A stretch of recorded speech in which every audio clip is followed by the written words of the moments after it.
요한복음 9장 6절에서 12절 말씀 한 절씩 교독할 때 제가 먼저 읽겠습니다. 이 말씀을 하시고 땅에 침을 뱉어 진흙을 이겨 그의 눈에 바르시고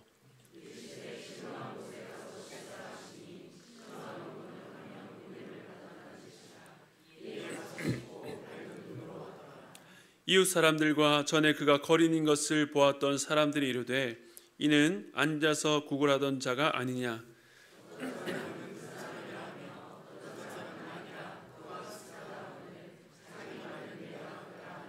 그들이 묻되 그러면 내 눈이 어떻게 떠졌느냐.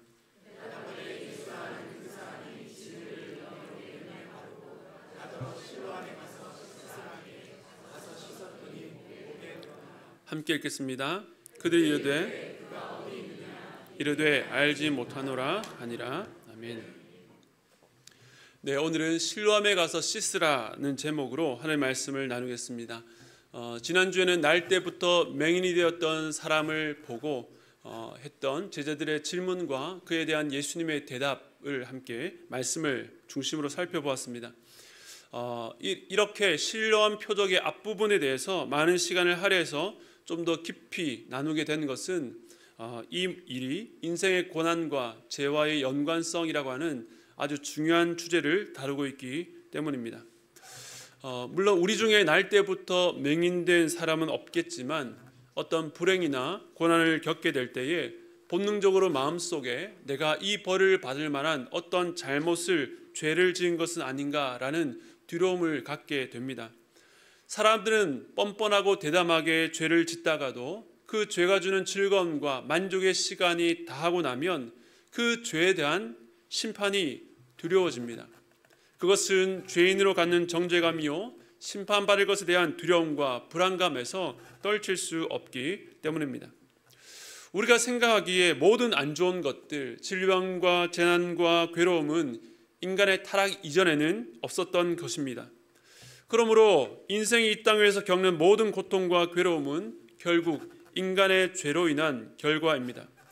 그런데 날 때부터 맹인된 사람을 보고 그 사람의 불행이 그의 죄 때문입니까? 아니면 그 부모의 죄 때문입니까? 라고 묻는 제자들의 질문에 대해서 예수님께서는 그도 그 부모의 죄 때문도 아니다라고 말씀하셨습니다.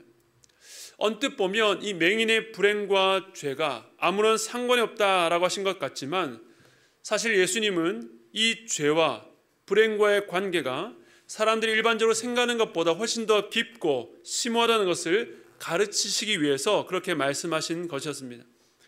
그래서 지난주 살펴보았던 시편 51편에서 다윗이 자신이 태어나기 전부터 죄악 가운데 출생했다라고 고백한 것은 단지 밧세바를 범하고 우리아를 죽인 눈에 드러난 죄보다 인간의 본성 안에 더욱 심각한 문제가 있다는 것을 깨달았기 때문이었습니다.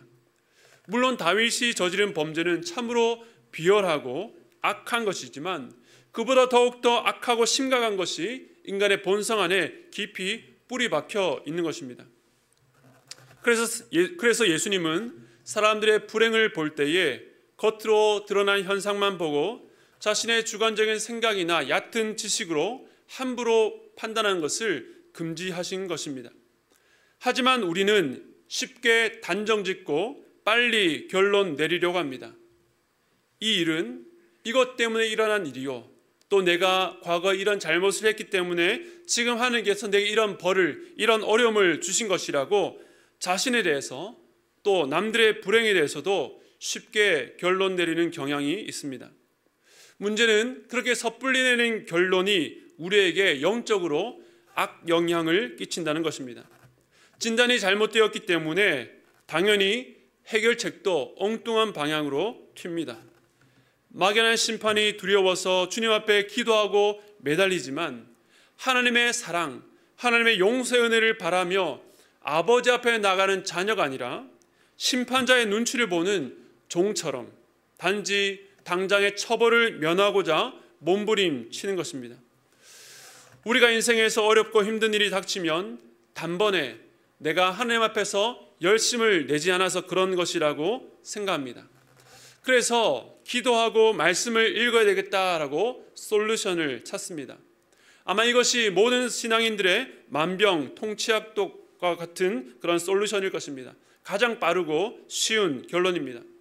물론 기도하고 말씀을 읽는 것이 나쁘다는 것이 아닙니다.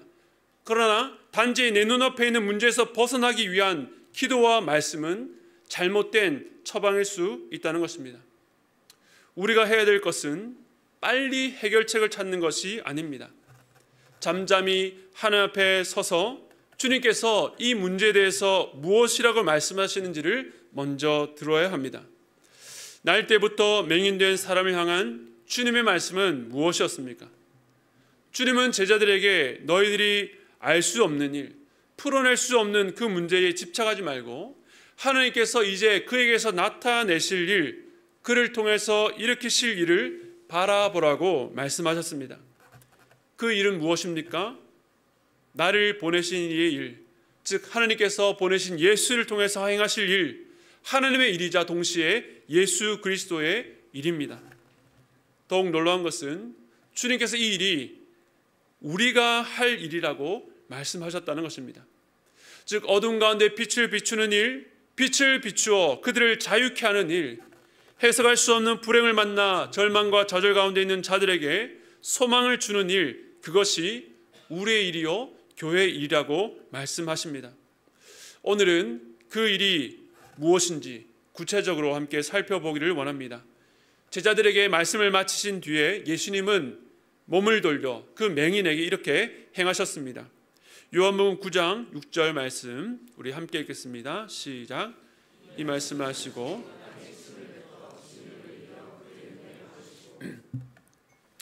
흙에 침을 뱉어서 진흙을 만들었습니다. 그리고 그 진흙을 보이지 않는 눈에 그 사람의 눈에 발랐습니다.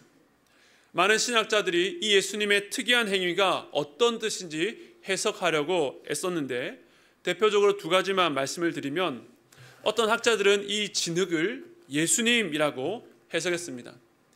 흙이라는 인간과 하나님의 입에서 나오는 침과 같은 이 신적 본질의 결합, 바로 성육신하신 예수님을 뜻하는 것이라고 본 것입니다. 또 다른 학자는 예수님께서 침으로 흙을 이겨서 진흙을 만드시는 장면에서 하나님께서 인간을 창조하셨던 그 장면을 떠올렸습니다. 하나님께서 사람을 어떻게 창조하셨습니까? 흙에 생기를 불어넣었습니다. 마찬가지로 흙에 신적인 입의 생기, 침을 합하여 맹인의 눈 위에서 바로 하나님의 신적인 만지심, 창조의 능력을 덧입혔다라고 해석한 것입니다. 두 해석 모두 그 자체로 은혜로운 해석이지만 저 개인적으로는 선뜻 동의가 되지는 않았습니다. 여러분 방금 읽었던 6절 말씀 그 장면을 한번 상상해 보십시오. 땅에 침을 뱉어서 진흙을 만들고 그것을 그의 눈에 발랐습니다. 어떻습니까? 은혜롭습니까? 주님의 거룩함과 또 상처받은 이를 치료하시는 그 주님의 따스한 손길, 그 따뜻함이 느껴지십니까? 물론 사람들이 느끼는 것마다 다 다를 수 있기 때문에 그렇게 느끼셨다 해도 제가 뭐라고 말할 수는 없지만 저는 솔직히 처음에 이 말씀을 보면서 든 생각이 좀 지저분한데 좀 더러운데 왜 예수님께서 이렇게 하셨을까 였습니다. 한번 생각해 보십시오. 건조한 팔레스타인 땅에 그 바싹 마른 흙을 손에 올려다가 거기 침을 뱉어서 진흙을 만들려면 그것도 그 사람의 두 눈 부위에 전체에 잘 떨어지지 않을 만큼 찐득한 진흙을 만들려면 얼마나 많은 양의 침이 필요했을까? 물론 맹인은 앞이 보이지 않으니 자기 눈앞에 어떤 상황이 펼쳐지는지 몰랐겠지만 흙을 진흙으로 만들려면 상당량의 침이 필요하니까 침 뱉는 소리는 듣지 않았을까라는 상상을 해보았습니다. 비위가 약하신 분들에게는 죄송합니다. 그래도 제가 더럽다고 느낀 것은 어느 정도 충분히 공감하실 것입니다. 그렇다면 주님은 왜 이렇게 비위생적인 과정을 통해서 이 맹인의 눈을 고쳐주셨을까요? 우리가 복음서를 보면 예수님께서 참 다양한 방법으로 환자들, 병자들을 고치셨습니다. 때로는 말씀만으로 선포하셔서 그를 고치시면서 예수님 말씀의 권위와 권세를 보여주셨습니다. 또 때로는 그의 몸에 손을 얹어서 안수하심으로 고치기도 하셨습니다. 또 어떤 이는 주님의 옷에 손만 갖다 대는데도 치유를 받기도 했습니다.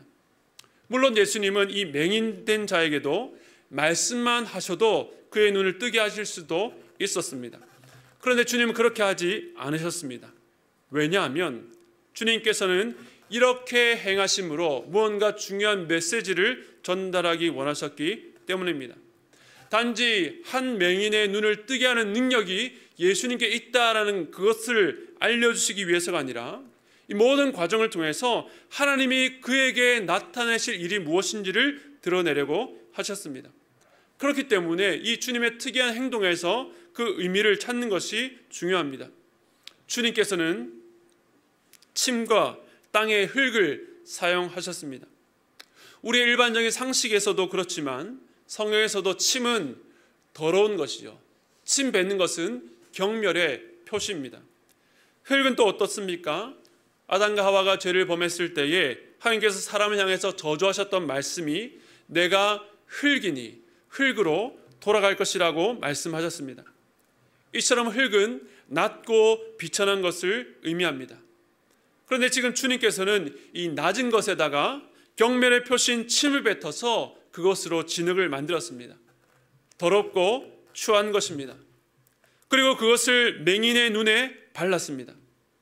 사람들이 이 사람을 볼 때에 맹인인 것을 알았던 것은 이 사람이 평상시에 눈을 감고 다녔거나 아니면 눈을 뜨고 있을지라도 그 눈빛이 일반적인 사람과 달랐기 때문일 것입니다.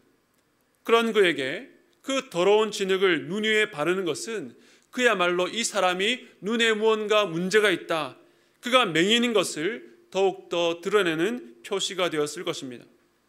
예수님께서 침과 흙으로 만든 진흙을 눈 주변에 바른 것은 바로 사람이 날 때부터 가진 이 불행이 이처럼 더럽다라는 표식이었습니다. 왜 그렇게 해석할 수 있는가 하면 그 다음 행동 때문인데요. 우리 9장 7절 말씀도 같이 읽겠습니다. 시작. 이르시되 실로암 못에 가서 씻으라 하시니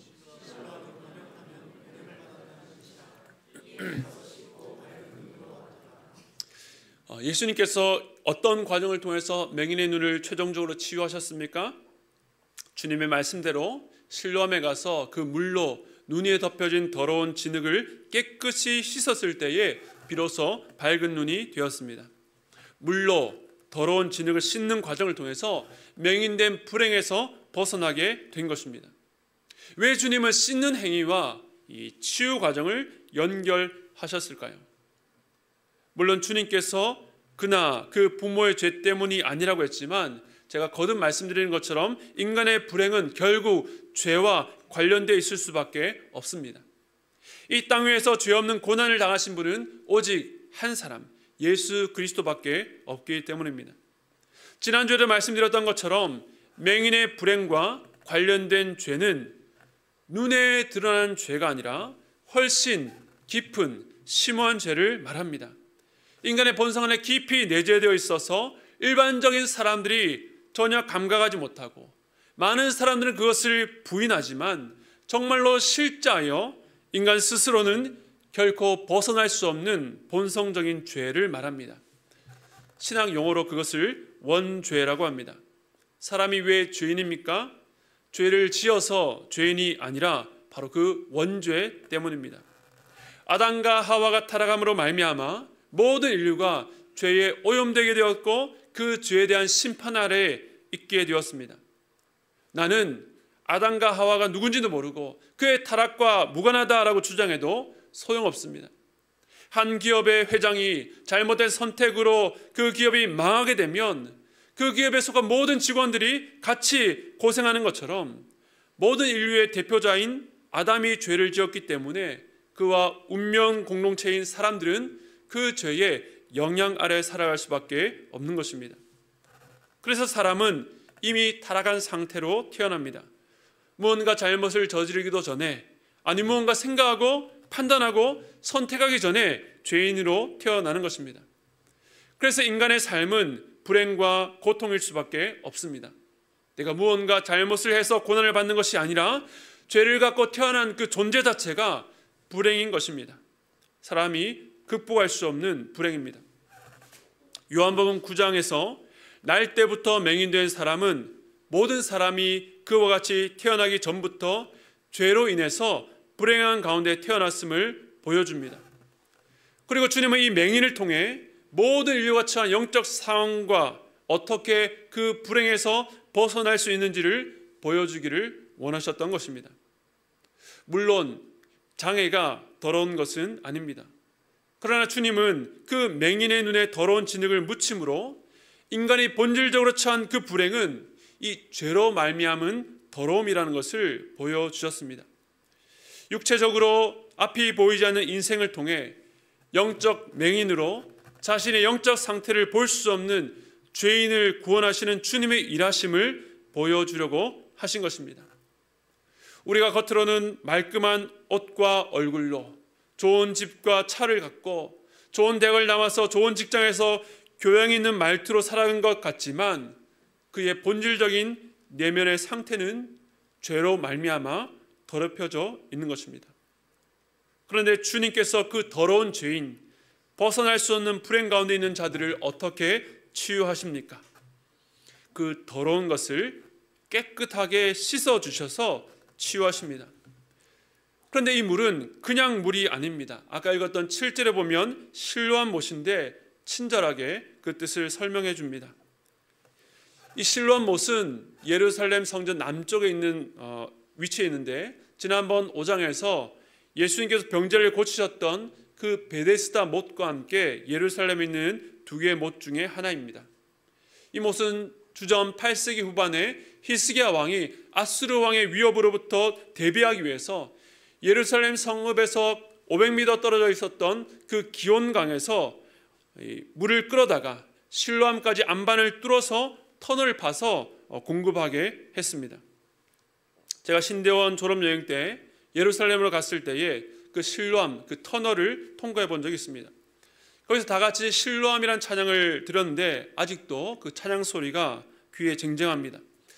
그런데 이 실로암은 보냄을 받았다라는 뜻의 히브리어 실로하에서 유래한 이름입니다. 즉 기온이라는 물 근원이 있고 거기서부터 물이 공급되었기 때문일 것입니다. 그런데 보냄을 받았다라는 말은 우리에게 또 요한복음을 읽었던 우리에게 아주 익숙한 말입니다. 요한복음에서 예수님께서 자신을 나타내실 때에 자주 하셨던 말씀이 나는 아버지께로부터 하늘로부터 보냄을 받은 자라는 것입니다. 주님은 아버지의 일을 하기 위해서 보냄을 받았습니다. 그 예수님께서 이 맹인을 보냄을 받았다라는 뜻의 실로암으로 보내신 것입니다. 실로암에서 눈에 묻은 더러운 진흙을 씻었고 못 보던 눈이 밝아졌습니다. 이러한 치유의 능력이 어디서 나옵니까? 주님이 침과 흙으로 만든 진흙이나 이 실로암 물 자체에 어떤 효력이 있는 것이 아닙니다. 이 모든 것은 예수님께서 메시지를 전하기 위한 통로였고 예수님은 맹인을 예수님 자신을 상징하는 곳으로 보내신 것입니다. 결국 주님께서 드러내려고 하셨던 것은 이 맹인의 눈을 밝히실 분은 보냄을 받은 자 예수, 바로 자기 자신임을 알리신 것입니다. 나아가 모든 인류가 당한 불행, 죄로 인한 더러움을 씻기시는 분도 예수 그리스도입니다. 그리고 보냄을 받은 자라고 할 때에 아직 명백히 드러나지는 않았지만 나중에 나올 또 소개할 분이 있습니다. 요한복음 14장 16절 말씀 우리 함께 읽겠습니다. 시작. 내가 아버지께 구하겠으니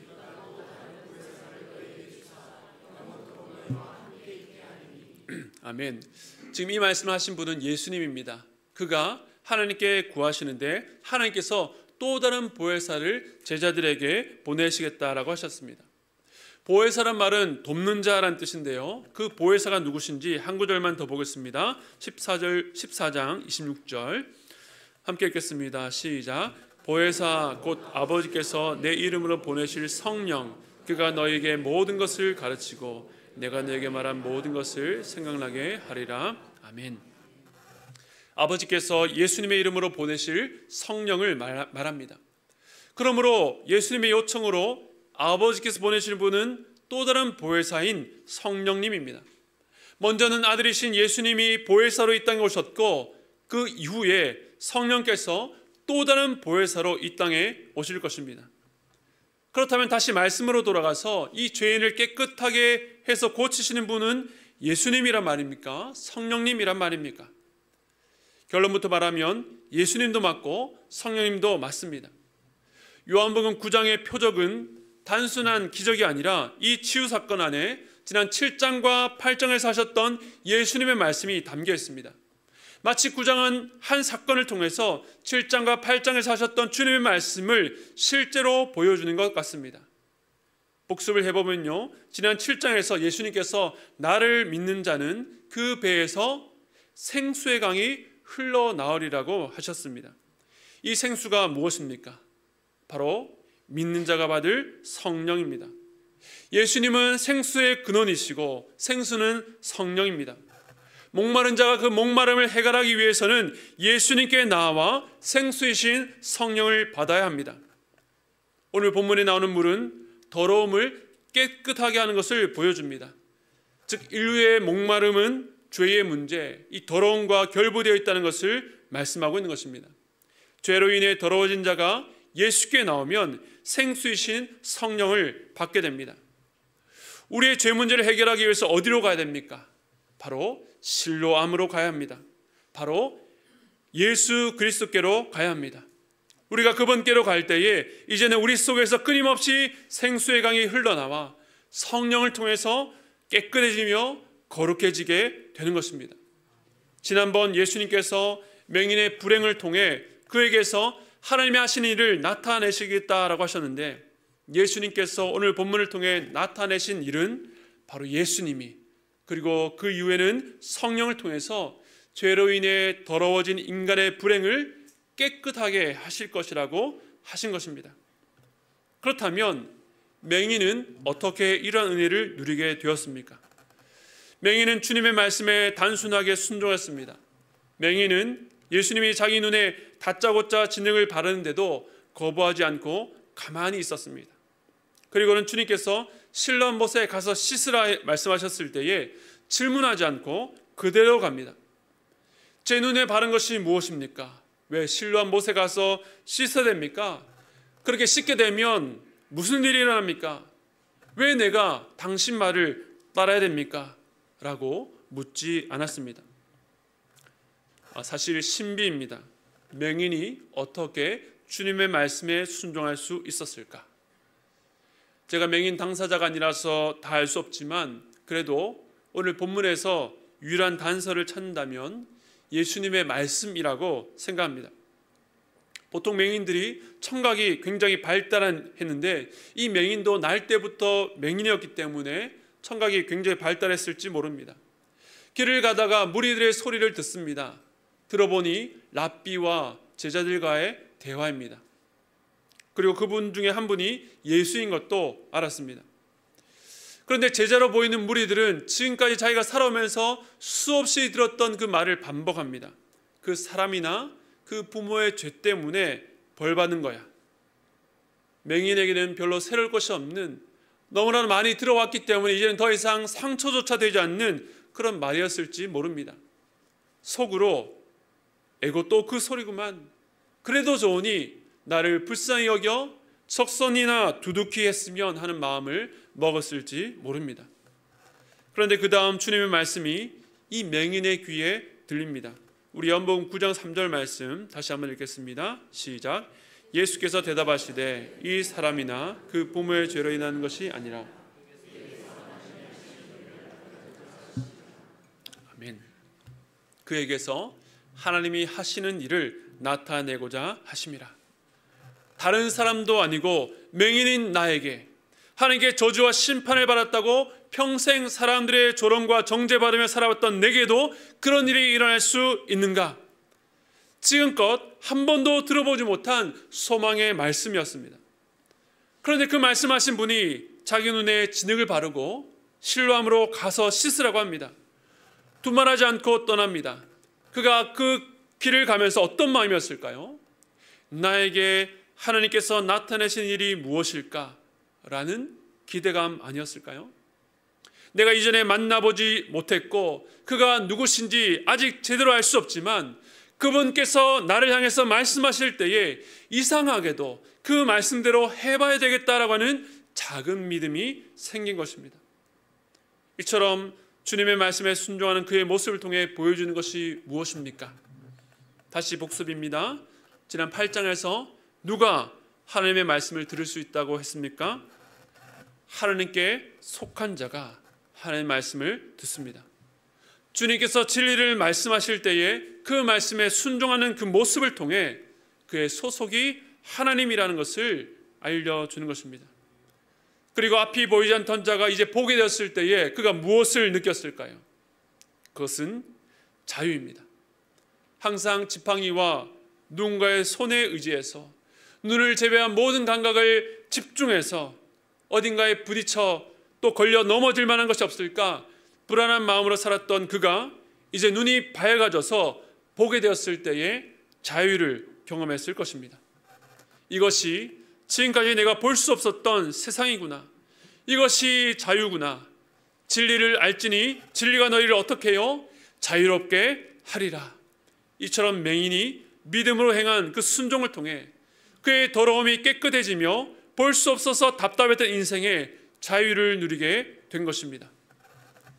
그런데 세상은 전혀 뜻밖의 반응을 보입니다. 오늘 본문을 보면 맹인의 신분이 거지, 구걸하는 자였다는 것을 알 수 있습니다. 그가 맹인으로 오랫동안 한 자리에서 구걸했기 때문에 그 길을 지나갔던 사람이라면 그가 맹인인 것을 다 알았습니다.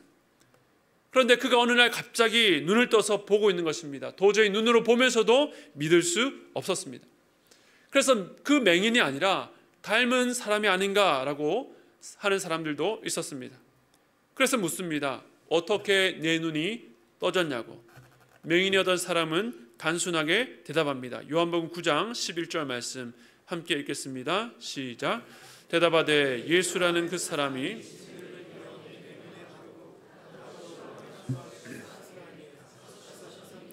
보게 되었노라. 아멘. 아까 6절과 7절의 내용의 반복입니다. 왜냐하면 그 이외에 설명할 것이 없습니다. 그런데 사람들의 반응이 뜻밖입니다. 물론 맹인이 갑자기 눈을 뜬 것은 놀랍고도 미스테리한 일입니다. 그러나 이들은 계속해서 의심의 눈초리로만 이 상황을 보고 있습니다. 한 사람이 날 때부터 겪었던 그 불행에서 벗어났다면 축하하고 기뻐해야 되는데 그런 모습이 전혀 보이지 않습니다. 아니, 저들은 그럴 수 없었습니다. 맹인에게 일어난 일이 사람의 힘으로 일어나는 것이 아니기 때문에 사람의 경험과 지식으로 이해할 수도 깨달을 수도 없었기 때문입니다. 사람들은 우리 안에 생명이 있다는 것, 어려움과 시련 가운데서도 그 세상의 염려와 걱정에 압도되지 않고 주의 평안이 우리 안에 있어 견뎌 나가는 것을 이해할 수 없습니다. 우리 안에 있는 믿음의 비밀을 다 알 수 없기 때문입니다. 그런데 맹인은 주님의 말씀에 작은 믿음으로 순종하여 이 놀라운 비밀에 참여한 자가 되었습니다. 사람들이 그에게 예수가 어디 있냐라고 물었을 때에 그는 알지 못한다라고 대답한 것처럼 이 사람은 아직 자기가 경험한 것이 무엇이고 자기를 낫게 하신 분이 누구신지 그 믿음의 세계를 다 알지 못했습니다. 하지만 이미 그의 삶에 놀라운 하나님의 역사가 시작된 것입니다. 이러한 하나님의 역사가 이미 여러분 안에 시작되었고 또 어떤 분들에게는 이제 시작될 수 있음을 믿습니다. 어떻게 그것이 가능합니까? 실로암에 가서 씻으라.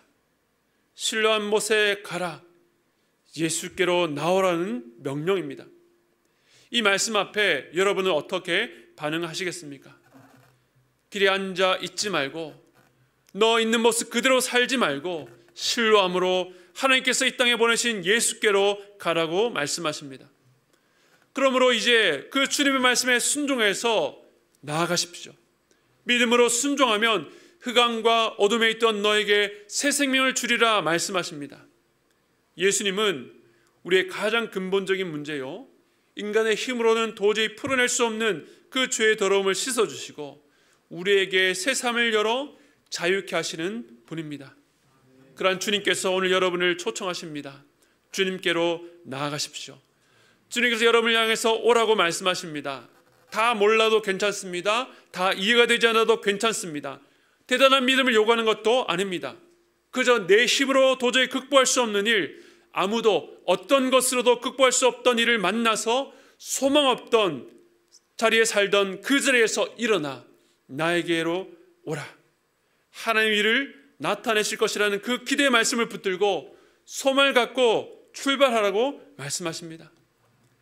세상이 이해하지 못해도 그 주님의 음성을 따라 걸어가면 여러분은 새롭게 살아나실 수 있습니다. 새로운 삶이 열릴 것입니다. 믿음과 순종으로 오직 주님만을 향해 나아가는 저와 여러분 되시기를 주님의 이름으로 간절히 축원드립니다.